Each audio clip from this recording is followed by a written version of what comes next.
Fellow citizens, we cannot escape history.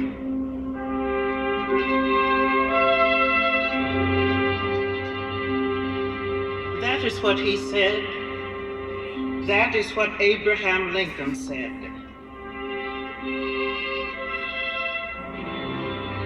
Fellow citizens, we cannot escape history. We of this Congress and this administration will be remembered in spite of ourselves.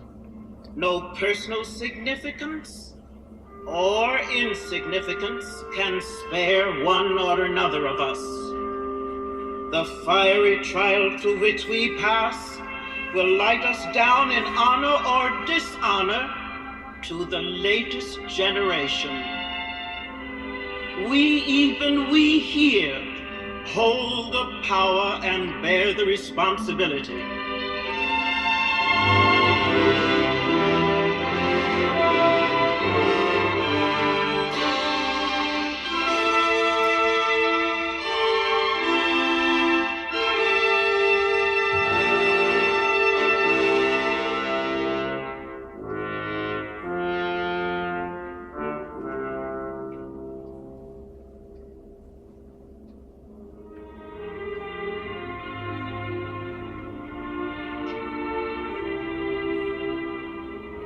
He was born in Kentucky,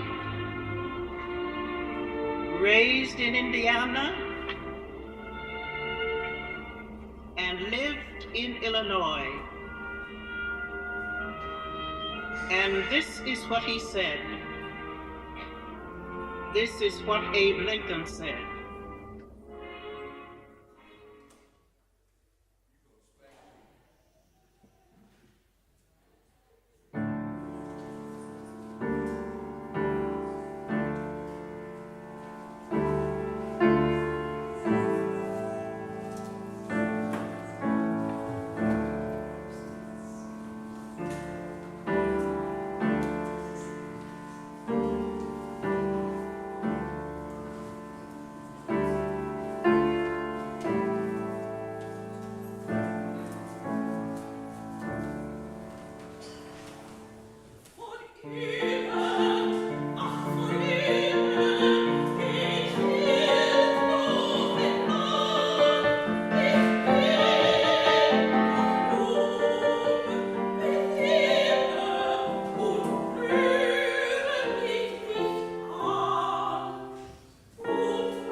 the chime of the bell beckons us into a sacred time.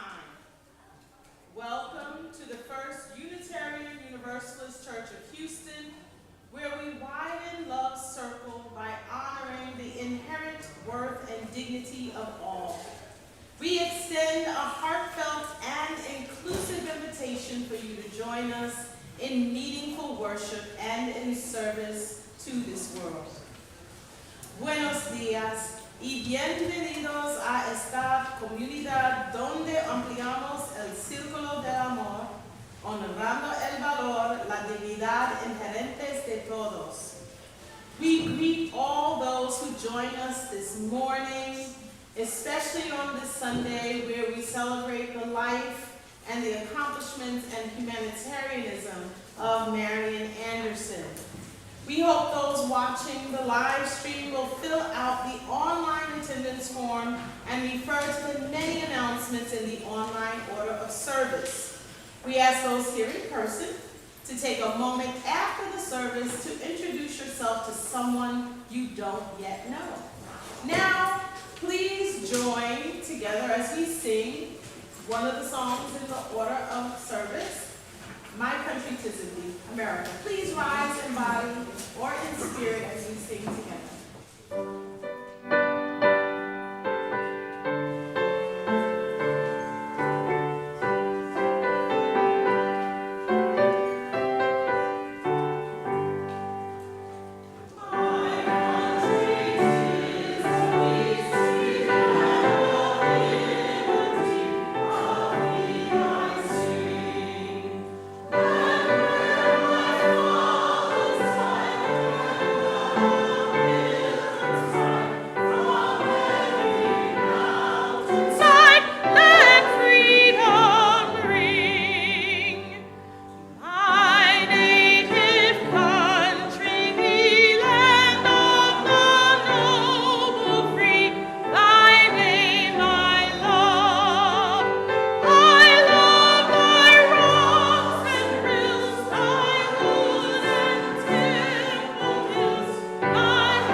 My country, 'tis of thee, sweet land of liberty. In these times there is cause to question these words. Many ask, whose country? Many wonder, whose liberty?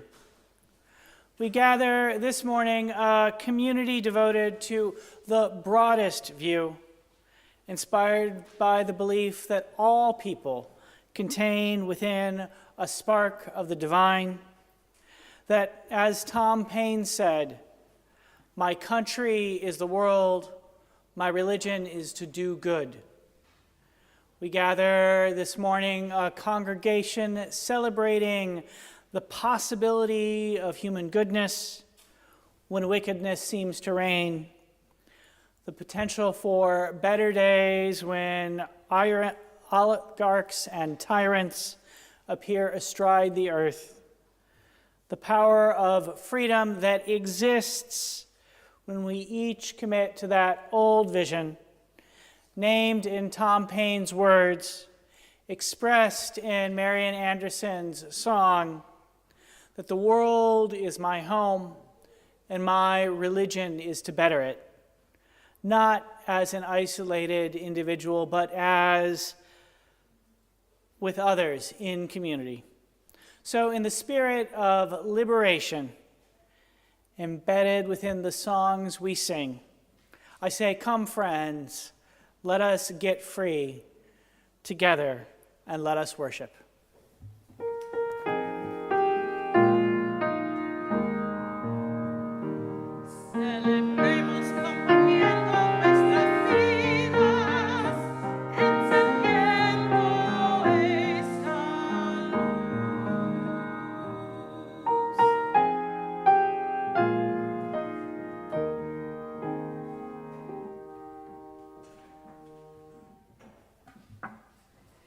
Please join me now in reading the words of our congregational covenant together.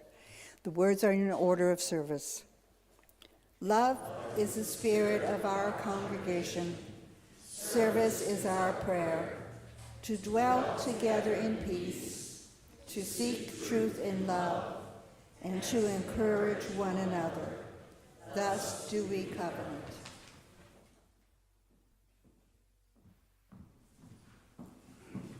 This morning, I have the privilege of singing the first Negro spiritual that I learned as a child of 10 years old. I will also share that this is the selection that Marian Anderson sang for her first European voice teacher who lived in Philadelphia and helped teach her how to sing classical music. And when she sang it for Mr. Boghetti, he started to cry. And he said, "Yes, I will take you on as a student." So this is Deep River. This arrangement is by Harry T. Burley.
I invite the new members of the First Unitarian Universalist Church who are present today to come forward. And I ask that you form a line down the center row in front of our flowers.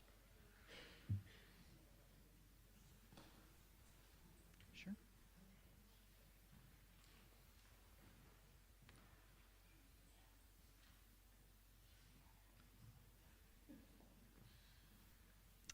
Today we welcome you into our fellowship with the same blessing we use for child dedications. We offer the same blessing as a reminder that everyone, child or adult, has inherent worth and dignity. Today, after we have blessed you, longtime member Elizabeth Asness will present you with a chalice she made. In the Unitarian Universalist tradition, we say that we are members of the priesthood and prophethood of all believers. This means that each member of our communion is charged with tending to the others and speaking the truth that must be spoken. We give you a chalice at this time because when you become a member, you too become a tender of the communal flame, responsible for ensuring that it and the vessel that it carries can endure from generation to generation. And after we've blessed you, I ask that you stand on this side so that you may be part of the rest of the ceremony. So, will you say your name? Bonnie Walter Conathy. Okay, if you put your hands out like that. Yeah. Bonnie Walter Conathy, may your thoughts be wise, may your lips speak truth, may your heart know love, may the work of your hands be blessed all the days of your life.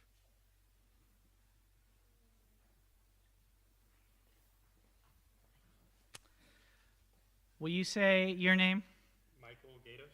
Michael Gatos, may your thoughts be wise, may your lips speak truth, may your heart know love, and may the work of your hands be blessed all the days of your life.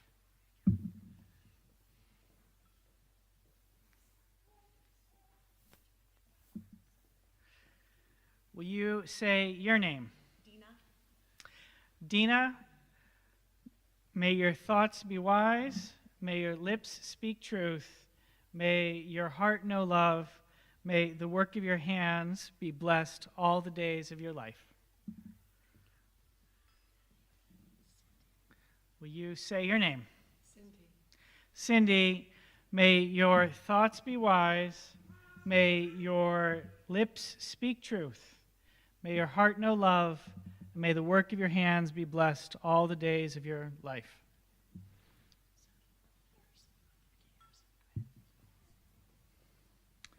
Will you say your name? Cami, may your thoughts be wise, may your lips speak truth, may your heart know love, and may the work of your hands be blessed all the days of your life. I ask the members of our congregation to rise and say the blessing in your order of service.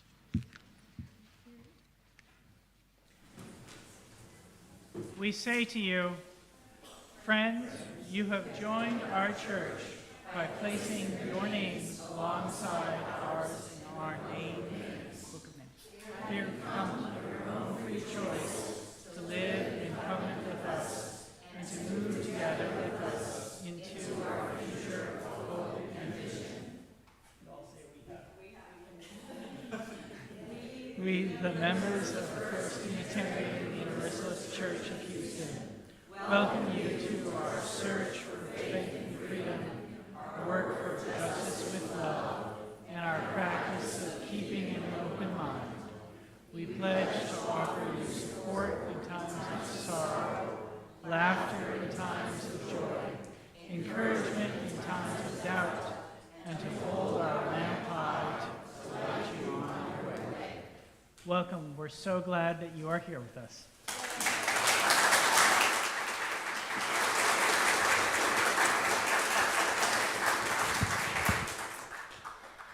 And now it is time for all ages, and I'm going to ask all of the children to come up, the younger ones. If you are older one and you want to come up, you can. But all of the children, come up. I'm going to read you the beginning of a book called When Marian Sang by Pam Munoz Ryan, and the pictures are by Brian Selznick. And so come on up. I'm going to move this out of the way. And I'm only going to read the first 2 pages because it's pretty long. However, I'm going to leave the book upstairs in the choir room on my desk. So if you want to go up and read it, I'll leave it for a few weeks. If you want to go up and read it and you happen to be in the church, then you can go up and read the rest of it yourself or have your parent read it to you. And so this is a book about Marian Anderson.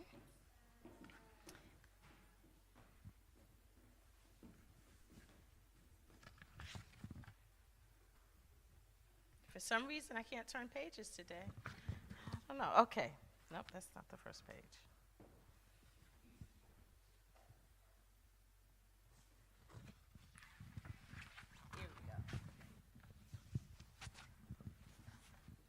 No one was surprised that Marian loved to sing. After all, she listened to Father singing in the morning as he dressed. Mother often hummed while she worked in the kitchen. Sometimes Marian and her little sisters, Ethel May and Alice, sang songs all afternoon. Let us break bread together on our knees. When I fall on my knees with my face to the rising sun, oh Lord, have mercy on me. However, her voice was distinct, strong and velvety, and able to climb more than 24 notes. Everyone wanted to hear Marian sing. Alexander Robinson, the choir director at the Union Baptist Church in South Philadelphia, wanted to hear Marian sing, even though she was not quite 8 years old and sometimes sang too loud. He asked her to perform a duet with her friend Viola Johnson. As Viola sang the high part and Marian sang the low, their harmony blended like a silk braid. Dear to the heart of the shepherd, dear are the sheep of his fold, dear is the love that he gives them, dearer than silver or gold. I don't know that song, so I can't sing it. Church folks started whispering and followed without and out talking about Marian's remarkable gift. Neighboring churches heard the news and invited Marian to perform. One advertisement said, "Come and hear the baby contralto, 10 years old." And people came. Marian Anderson ended up being the most famous contralto, which is the lowest of the singing voices for women of all time. And she is still talked about today, where she would be well over 120 years old. Yeah, so it's time for you to go to religious education. If you want to read the book, it's going to be on the desk in the choir room, and we're going to sing you away. Have a great time. Thank you.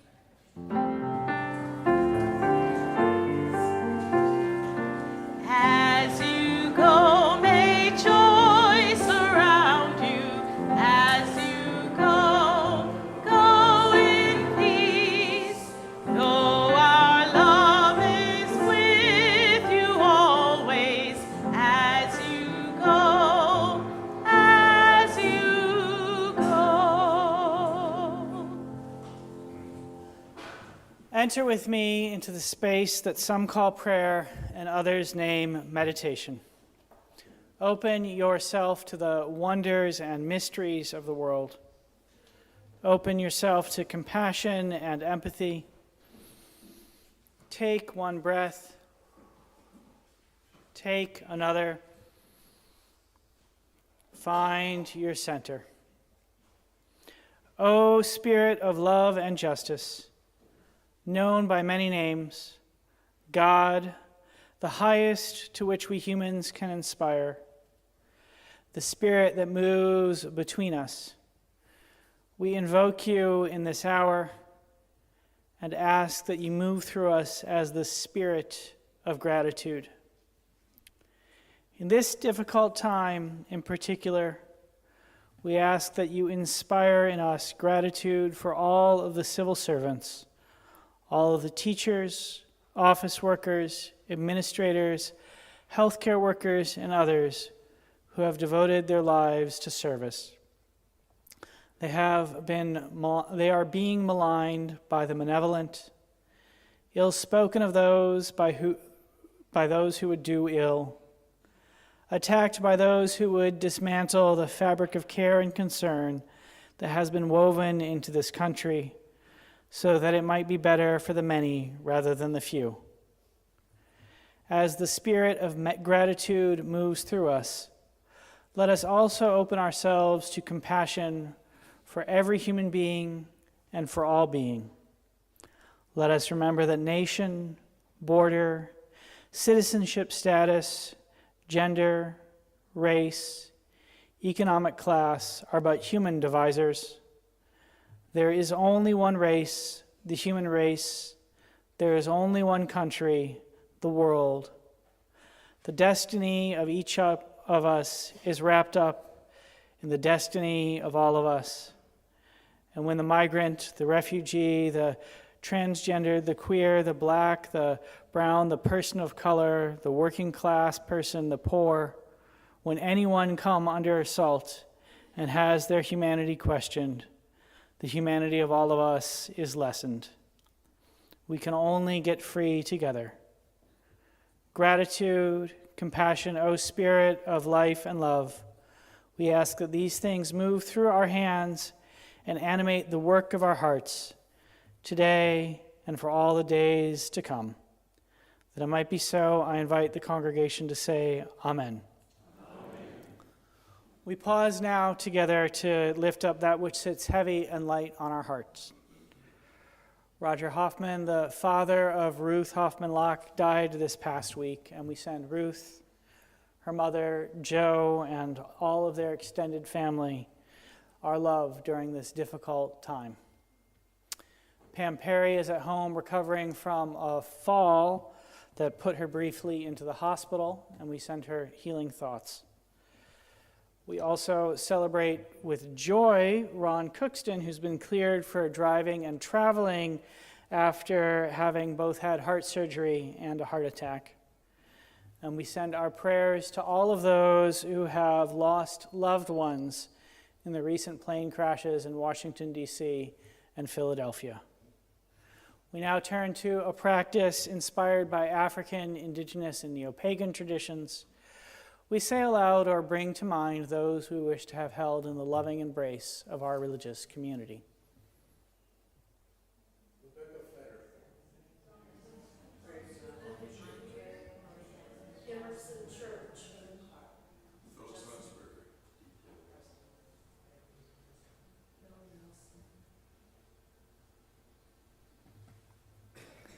In this great cloud of witness and memory, amid this beloved community, we hear these names and hold them in our hearts.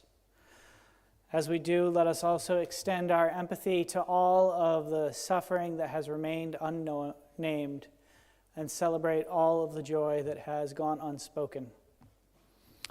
We pause now in awe and wonder of the mystery, diversity, and beauty that is life. And so in the spirit of love, in the spirit of hope, and in the spirit of compassion, I invite you to enter into a time of silent meditation, reflection, or prayer.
Each week, our morning offering is shared with an organization that shares our Unitarian Universalist values and through which we may live out our principles in the world.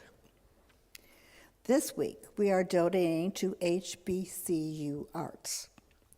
HBCU Arts preserves culture by fostering workforce and entrepreneurial development to amplify and showcase the multidisciplinary creative expressions of artists from historically Black colleges and universities. This morning, our own Dr. Jolie Rock, who is involved with this organization, will tell us more.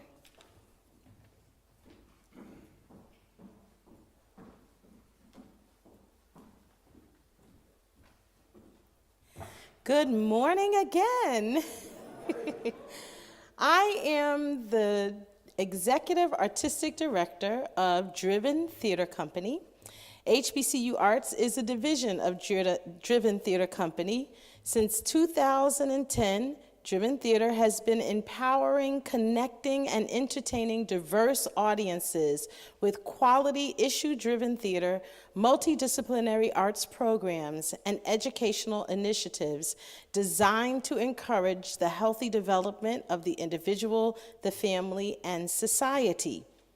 I'm also the founder of HBCU Arts, where we cultivate an ecosystem where the artistic brilliance of students, alumni, and faculty from historically Black colleges and universities is realized through access to ample resources and opportunities that enable them to flourish.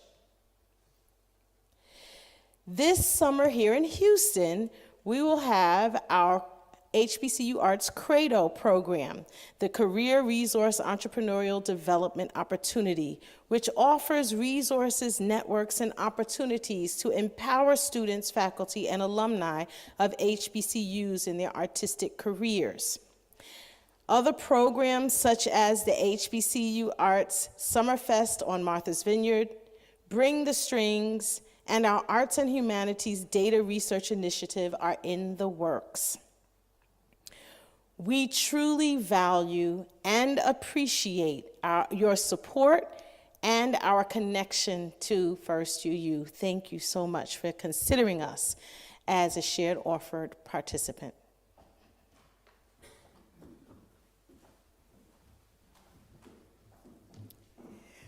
Those in our sanctuary will find the instructions for text giving in the order of service next to the name of the shared offering recipient. And those watching in live stream will see the instructions on your screen. Our regular Sunday morning offering collection invites us to weave a tapestry of love and action. We ask you to give generously. An offering will now be gratefully received.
Please join with me in the words to dedicate our offering found in your order of service.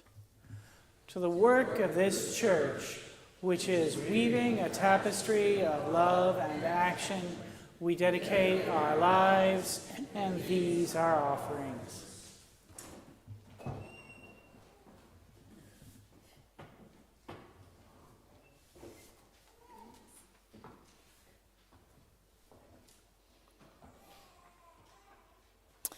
Our first reading comes as an excerpt from the encore section of When Marian Sang by Pam Munoz Ryan. By 1952, influenced by activists and her own conscience, Marian began to insist that she would perform only for mixed audiences. She remained dedicated to making the road easier for other African American singers, and her success did pave the way. Marian Anderson sang in 8 languages. She performed 3 times on the steps of the Lincoln Memorial, first in 1939, again in 1952 at the memorial service for the Secretary of the Interior, who had introduced her on that first occasion, and almost 25 years later in 1963 at the March on Washington for Jobs and Freedom with Martin Luther King Jr. In 1958, she was appointed the 13th United Nations delegate.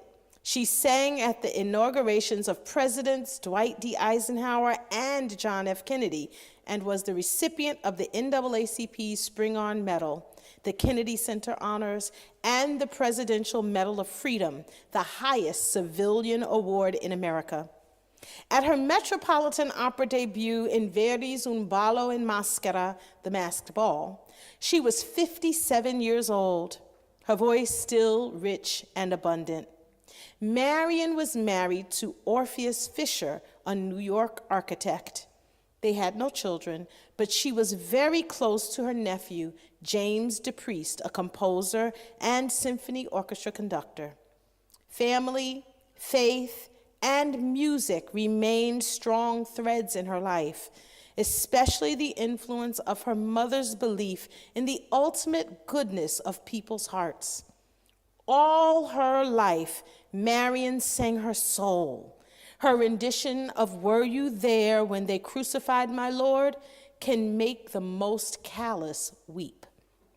The angst of an era, the yearning for people to learn and accept, and the unfailing hope for humankind were all there in her voice, and the world heard it when Marian sang. This ends the first reading.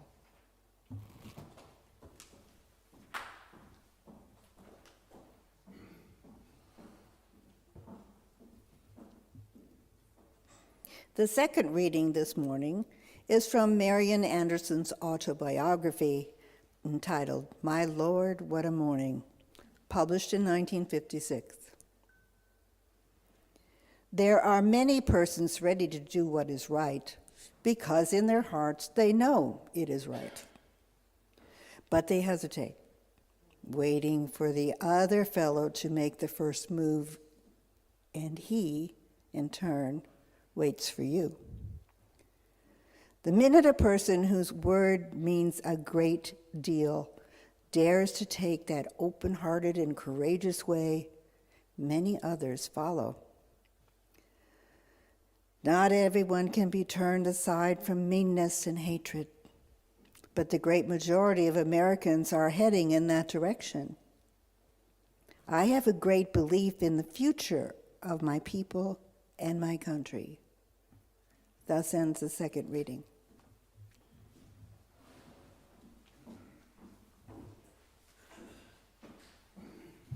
I invite you to open your hymnals to number 300 with heart and mind. Please rise in body or in spirit and join your voice in song.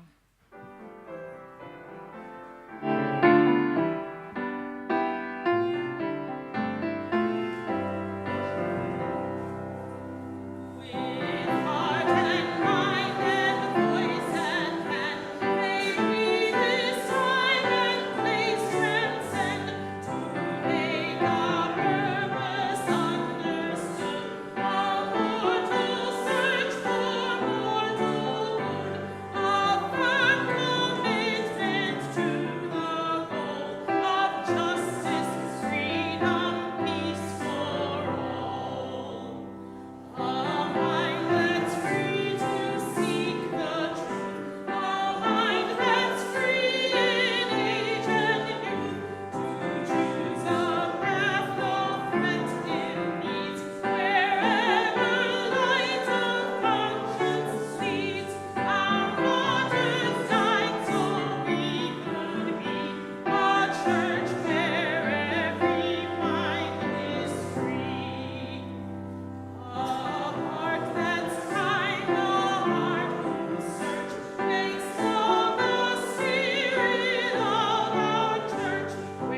And so this morning, instead of a sermon or a homily, we're actually going to have a discussion.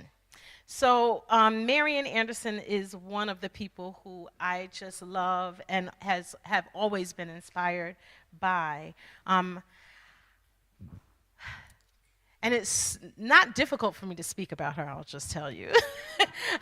I wrote my dissertation, Contralto Marian Anderson, Goodwill Ambassador, in 2019. And it talked mostly about her life as a Goodwill Ambassador, her humanitarian efforts, and how she deconstructed herself and reconstructed herself to fit into spaces that most Black people, most women would not have been in the time in which she lived. And so we each, and as a part of critical race theory and semiotics and all of these things in my dissertation, which go into the theories of human being and identity theory.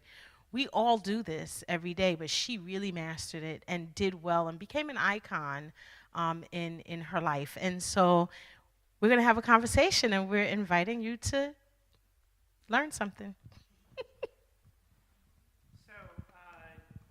Rock, if you could maybe just start out by telling us a little bit about her background and who she was, because not everyone, I think, knows.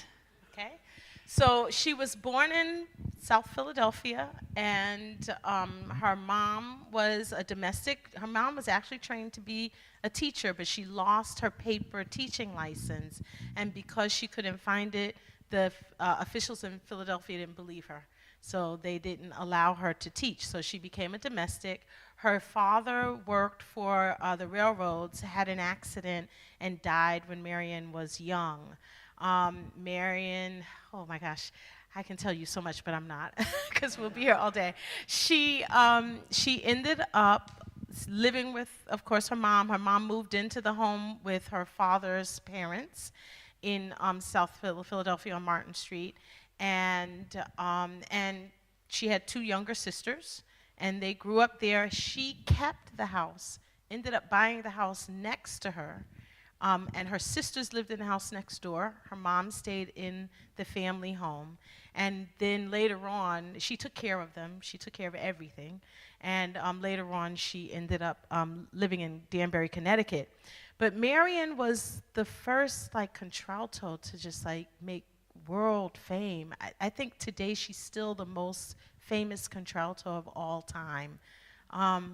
She was the first American to tour Scandinavia back in 1932 to 35. She was there for 3 years, going all over. She actually lived in the house with Sibelius. It was Jean Sibelius, the composer, and he taught her how to sing in Finnish and wrote a lot of pieces for her, and centered around her voice. And she became really good friends, of course, with them. And she traveled all over 8 continents. Not 8, 6 continents. There are not 8 continents. So I think 8 languages. She traveled through and performed on 6 continents. And she was born in 1897.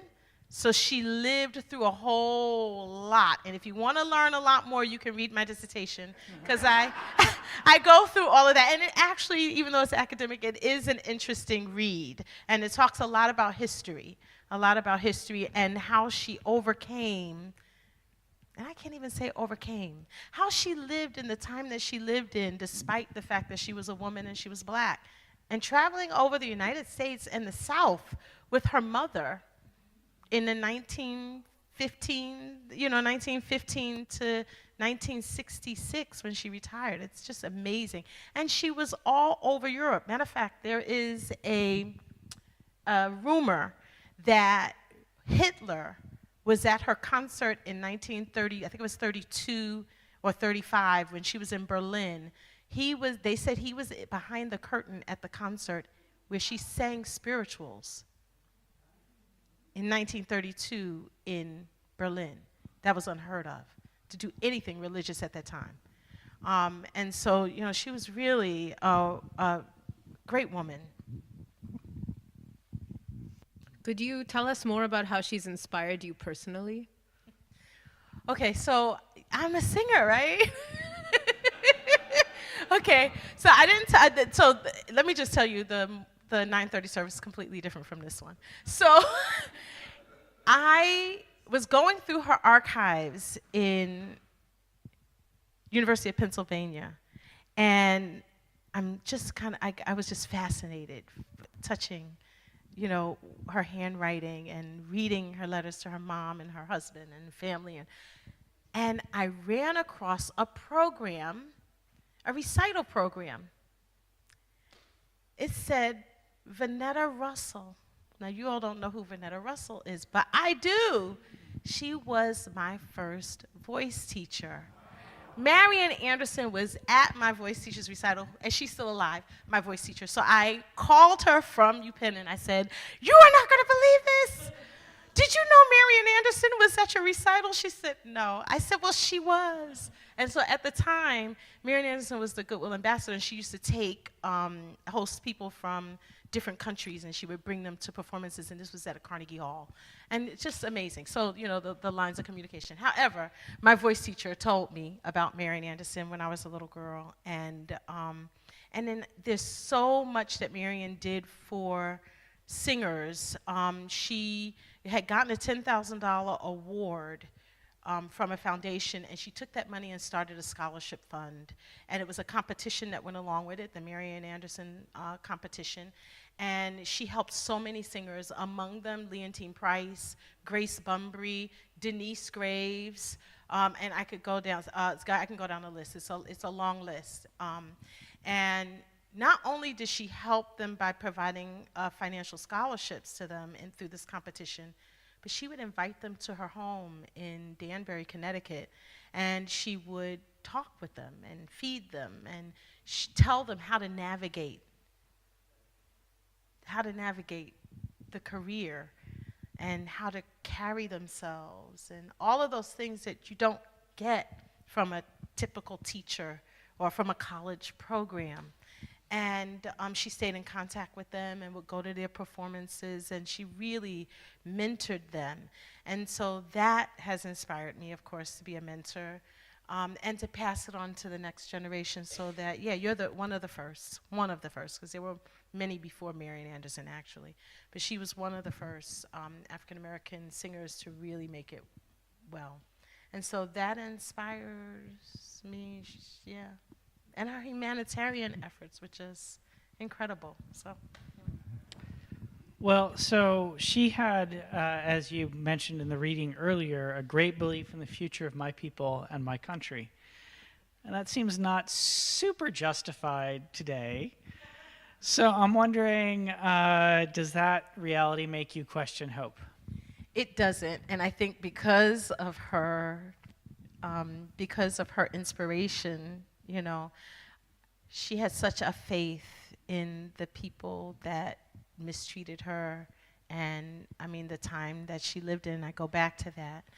She still had hope, and though we think we have changed, there's so much that's the same. And like the quote says, I have a great hope that the majority of my people, maybe not the voting majority, but that the majority of the people of America can do what's right, right? And we have the power individually to do what's right. We can stand up for one another. We can say no collectively when there are things going on that are not right. We can't wait for that other person to do it for us. We need to begin to say, enough is enough, and this is the right thing, and I'm going to take a stance for what is right, despite the fear, despite the angst. Get over the anger, right? Because she was always so gracious and loving and caring. And, back in her time, the African American community for a time period criticized her and said that she was too quiet, that she didn't stand up for civil rights, and that she was quiet. But she stood up for civil rights in very quiet, determined ways, in making sure that she, like I said earlier, she made sure that when she got to a certain point, no, I will only perform for integrated audiences. I will not perform for segregated audiences. And once she made that stance, she didn't go back. And that changed theaters because she made that stance. But she had to have the power to do that first. And so once she got that power, she exerted it and was very kind and calm about it. So when she did her 1939 performance at Lincoln Memorial because the DAR wouldn't allow her to perform because she was black, she went back to the Constitution Hall in 1943. And she demanded that, or she negotiated, that they had integrated seating. So it was one row of black people, one row of white people throughout Constitution Hall. It was filled. And she went back 2 times after and had other concerts there. But she was the first not only to integrate the stage, but to integrate the audience. So, you know, yeah, she did some amazing things. You mentioned in the reading and talking now about her mother and her sisters and her husband and, you know, beyond who she was as a historical figure, I'm curious about what she was like in private as a human being as well. And so she was devoted to her family. As I said, she bought the house next door and took care of her family. Not only did she buy the house, she took care of the house. So from Europe and from her travels, she made sure that all the maintenance was taken care of. She sent the checks and left checks there for her parents, for her mom and her sisters. Her sisters were taking care of her mother. So she told her sisters, you don't have to work. Her younger sister, Alice, did get a job for a little while, and her sister, Ethel, married and had 2 children. She had her niece and then John DePriest, who ended up being a conductor and composer. And she dated her husband for almost 30 years. They were teenagers when they met and courted, and they decided together that they weren't going to get married right away. He ended up pursuing his architectural career. She pursued her career. He married someone else, had a child, and then they divorced, and he was separated from them. And eventually the son knocked on their door in Danbury and said, "Hi, my father lives here." And she answered the door and said, "Come on in," and introduced herself. But she loved her family. It was all about family, and her family loved her. So the best way, though, to tell this story is to tell it through some letters. So I brought some of her letters with me to read. One is from her mother to her. And this is Philadelphia, April 1955. My precious daughter, Marion, it was such a joy to receive a letter from you and to know that you are well. We thank God for your safe arrival and your experience of different scenes and customs than that of your own world. We thank him for wonderful, I can't remember that word, I can't read it. We thank something for a wonderful instrument he gave and for the divine lessons he taught you as how to use this gift of God which passes all understanding. You know, darling, teachings of man can never reach the heights. The lessons I speak of must be learned of him who rules above. My prayer is that every time you open your mouth to sing, that God may sing through your voice as he has done in the past, creating such notes that the world has never heard. We know he holds you in his hands to ever sustain you. Darling, we hope you had a lovely Easter day. It was beautiful here.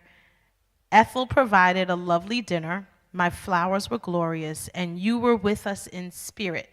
Know, dear, that our prayers ever are with you. The girls are so nice to me as they can be. Ethel is my mother. Jimmy is a darling. Alice is sweet. Everybody sends love to you. And it goes on. That's her mom. Then she responds to her mother in May 13, 1955. And this has a little interesting. I picked this one for a reason. You'll see. Dearest mother, she's in Cannes, France, by the way. Dearest mother, happy birthday again.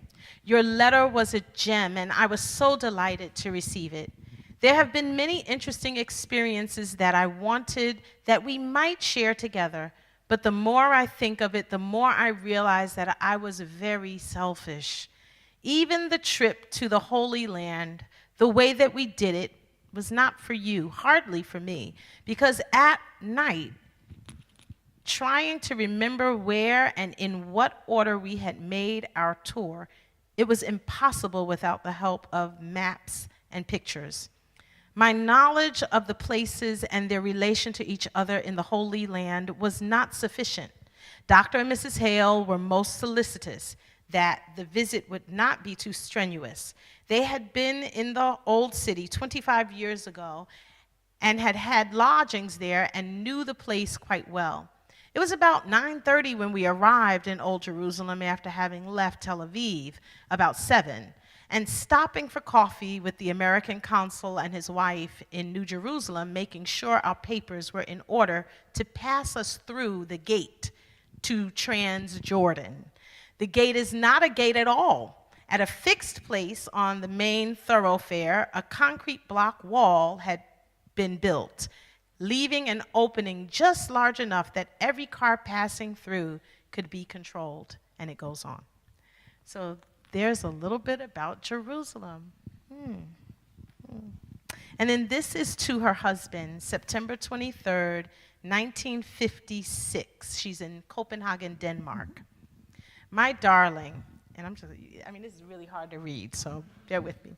My darling, the beginning of your letter brought tears to my eyes to know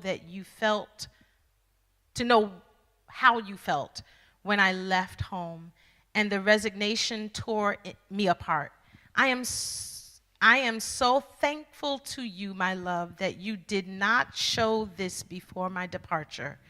The going away was difficult enough, and if you did not know it before, let me tell you now that I get no pleasure out of leaving you. The possible return to Europe for a month of concerts next spring, I will not consider, but will wait until our trip together to the Far East in the fall.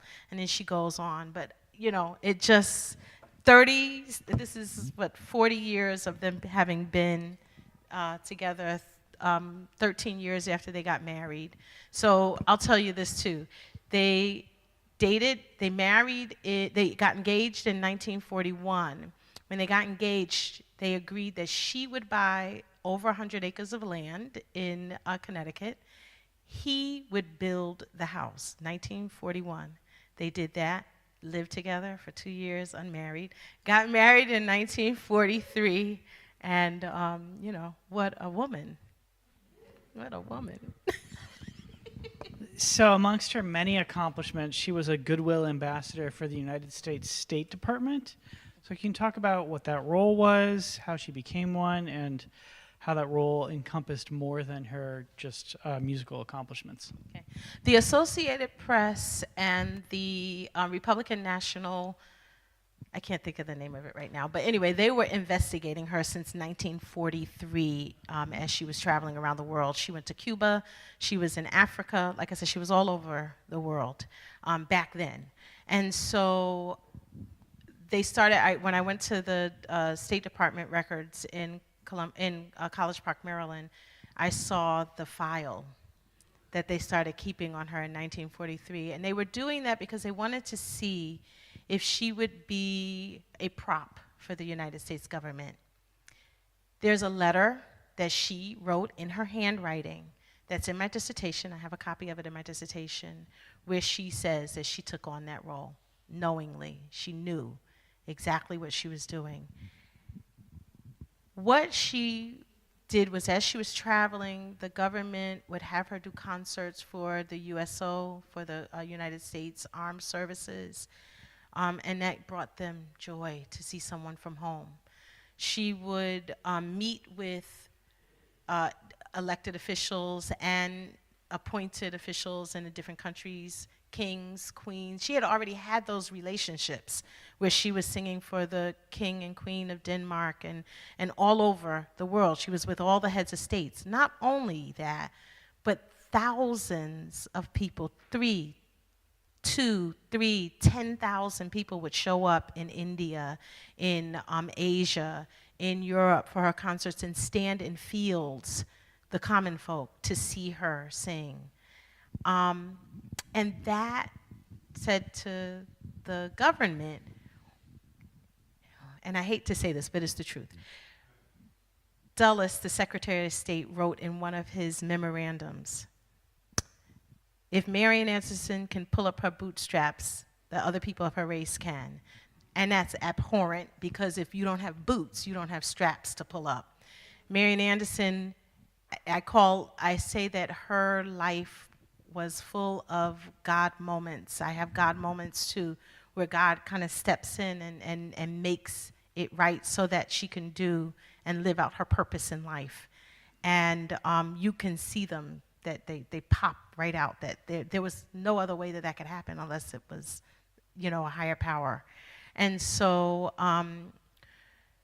she stood as someone that could give hope to the highest, most wealthy, most powerful, and the smallest, littlest person. She gave everyone hope. And that was who she stood for. So in her role, she would do consumerism. So she would buy items, because we were, during this time period, historically and politically, we're going from colonialism into capitalism, and we're promoting capitalism across the world. It's we're in Africa, we're in, all of these countries are changing from colonial period into either choosing communism or capitalism. So we want them to choose democracy and capitalism. So she's buying, she's meeting with people, she is inspiring, and she's doing concerts all at the same time. And so that was her role. As a final question, what would you say we can take away about her spirituality that we could live today? Hope. Hope. Hope. She had a light, and she took her light out into the world. And she shared it with everybody. And she gave everybody hope. Take that light and let it carry it with you everywhere you go. Be what Maya Angelou said, be the rainbow in someone's cloud, right? So there are a lot of people that are mean and evil. Maybe they don't know what love is. Show them love. Show them love. Widen love circle, right? That's what we say. Show them love, even when they're showing you hate and malice. Show them love, because we have to teach them something. We might not say, you need to learn this. Just show them love, right? Show them so that they have hope for a better tomorrow. I can't lose faith that we'll have a better tomorrow. I can't. I can't afford to. I don't think you can either. Amen. Thank you.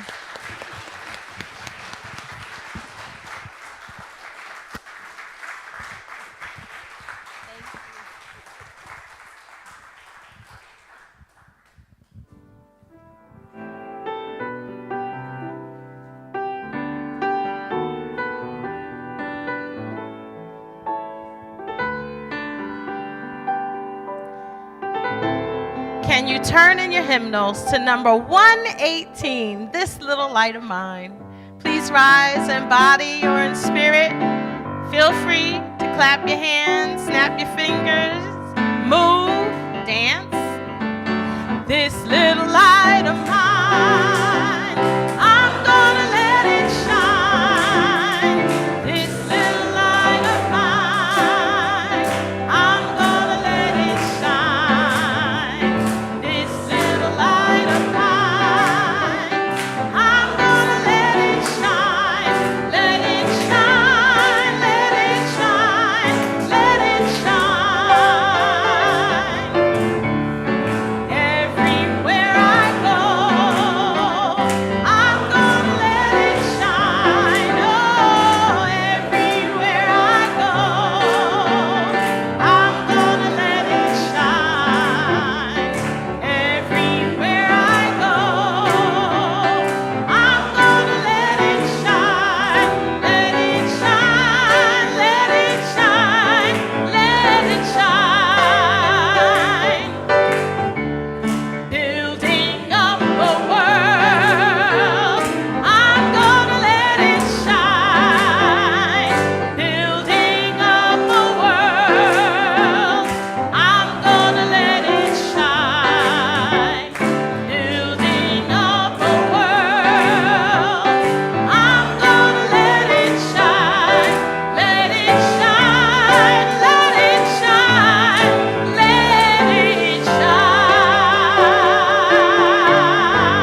hard act to follow.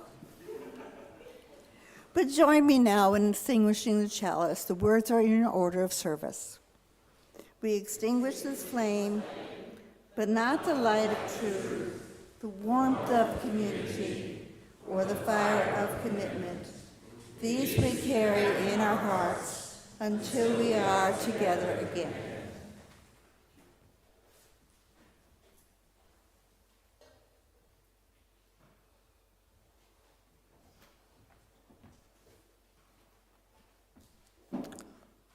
Let us go in the spirit of love, never knowing when or where we may find the divine, but conscious of the spark within and the unfolding beauty that surrounds us.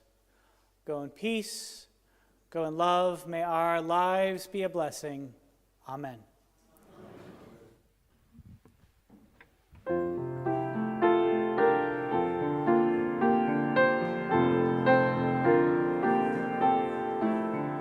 He's got the whole world in his hands. He's got the big round world in his hands. He's got the wide world in his hand. He's got the whole world in his hand. He's got the wind and the rain in his hand. He's got the sun and the moon right in his hands. He's got the wind and the rain in his hand. He's got the whole world in his hand. He's got the lion man in his hand. He's got the gambling man in his hand. He's got the crap shooting man in his hand. He's got the whole world in his hand. He's got the little bitty baby in his hand. He's got the little bitty baby in his hand. He's got the little bitty baby in his hand. He's got the whole world in his hand. He's got you and me, brother, in his hand. He's got you and me, sister, in his hand. He's got you and me, brother, in his hand. He's got the whole world in his hand. He's got everybody in his hand. He's got everybody here in his hand. He's got everybody here in his hand. He's got the whole world in his hand.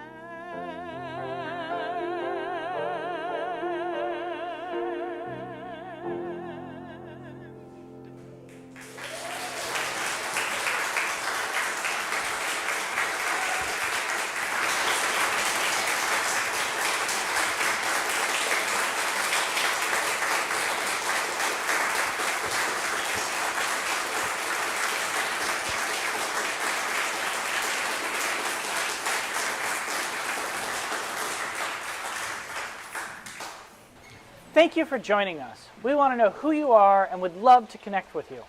Please fill out the link to the online attendance form, and if you are on YouTube, click like and subscribe. If you're interested in joining our congregation, email us at membership@firstuuhouston.org. Thanks so much.